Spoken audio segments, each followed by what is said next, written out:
قصہ حضرت یونس علیہ السلام۔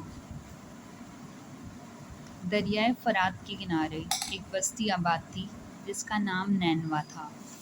اللہ تعالیٰ نے بستی کے لوگوں تک اپنا پیغام پہنچانے کے لیے ایک نبی بھیجا جس کا نام یونس علیہ السلام تھا۔ اللہ کے نبی بہت عرصے تک تبلیغ کرتے رہے اور اللہ کے احکام لوگوں کو پہنچاتے رہے، لیکن آپ علیہ السلام کی باتیں ماننا تو دور کی بات تھی، لوگ الٹا ان کا مذاق اڑاتے تھے۔ اس سے حضرت یونس علیہ السلام اس قدر پریشان ہوئے کہ بستی چھوڑ کر دریا کے کنارے چلے گئے۔ دریا کے کنارے ایک کشتی مسافروں سے بھری ہوئی تیار کھڑی تھی۔ آپ علیہ السلام بھی اس میں سوار ہو گئے۔ جب کشتی دریا کے بیچ میں پہنچی تو تیز لہروں میں پھنس گئی۔ کشتی کے لوگوں کو ڈر تھا کہ کہیں وہ ڈوب نہ جائے۔ انہوں نے آپس میں بات چیت اور مشورے شروع کر دیے۔ زیادہ تر لوگوں کا خیال تھا کہ کشتی میں کوئی بھاگا ہوا غلام سوار ہے۔ اس زمانے میں لوگ انسانوں کو خریدتے اور ان غلاموں سے خدمت لیتے تھے۔ اس کو کشتی سے نکالنے سے شاید ہم بچ جائیں۔ حضرت یونس علیہ السلام نے یہ سنا تو سوچا، میں ہی تو وہ بھاگا ہوا غلام ہوں جس نے اپنے مالک یعنی اللہ کے حکم کے بغیر بستی چھوڑ دی۔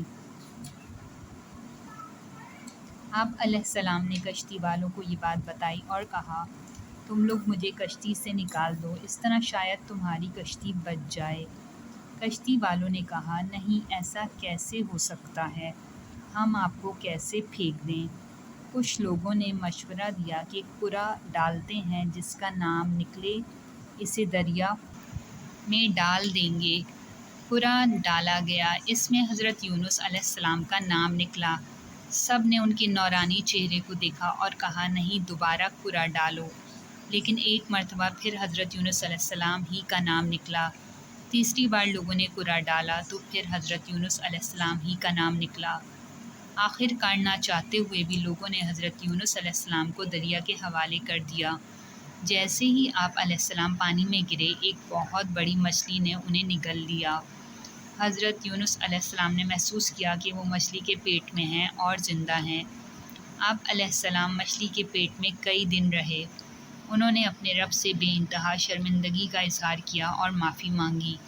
ان کی دعا قرآن مجید میں بھی بیان کی گئی ہے، جس کا مفہوم یہ ہے، نہیں ہے کوئی معبود سوائے آپ اللہ کے، اللہ پاک ہیں، میں بے شک قصوروار ہوں۔ اللہ تعالیٰ نے حضرت یونس علیہ السلام کو معاف فرماتے ہوئے ارشاد فرمایا، پھر سن لی ہم نے اس یونس علیہ السلام کی فریاد اور گھٹن سے نجات دی۔ اللہ کے حکم سے مچھلی نے حضرت یونس علیہ السلام کو کنارے پر اگل دیا۔ مچھلی کے پیٹ میں کئی دن تک رہنے کی وجہ سے آپ علیہ السلام بہت کمزور ہو گئے تھے۔ اللہ کے حکم سے جہاں مچھلی نے انہیں اگلا تھا وہیں ایک بیل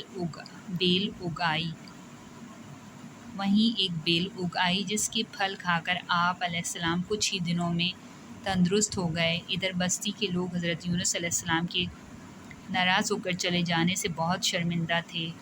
اب وہ محسوس کر رہے تھے کہ حضرت یونس علیہ السلام ہماری ہی بھلائی کے لیے سمجھا رہے تھے، اور اس بات سے بھی ڈر رہے تھے کہ ایسا نہ ہو کہ اللہ کا عذاب ہمیں گھیر لے۔ اپنے سے پچھلی قوموں پر نازل ہونے والے عذاب کے بارے میں وہ اپنے بزرگوں سے سن بھی چکے تھے۔ وہ قومیں جنہوں نے اللہ کے حکم کو نہ مانا اور اپنی مرضی کرتی رہیں، ان پر اللہ کا عذاب نازل ہوا۔ ان لوگوں نے حضرت یونس علیہ السلام کو ڈھونڈنا شروع کر دیا۔ جب وہ نہ ملے تو سب بستی سے باہر نکلے اور ایک کھلے میدان میں جمع ہو کر اللہ سے ان الفاظ میں توبہ کی، اے اللہ، حضرت یونس علیہ السلام تیرا جو پیغام لائے تھے، ہم اس کو سچ مانتے ہیں، اس پر ایمان لاتے ہیں۔ اصل میں آپ اللہ کی عبادت کے لائق ہیں۔ اللہ نے سچے دل سے کی جانے والی ان کی توبہ قبول فرمائی اور وہ سزا سے بچ گئے۔ ادھر حضرت یونس علیہ السلام کو اللہ نے حکم دیا کہ دوبارہ بستی میں جائیں۔ حضرت یونس علیہ السلام نے حکم کی تعمیل کی۔ آپ علیہ السلام کو دیکھ کر بستی کے تمام لوگ بہت خوش ہوئے اور آپ علیہ السلام کی بتائی ہوئی باتوں پر عمل شروع کر دیا۔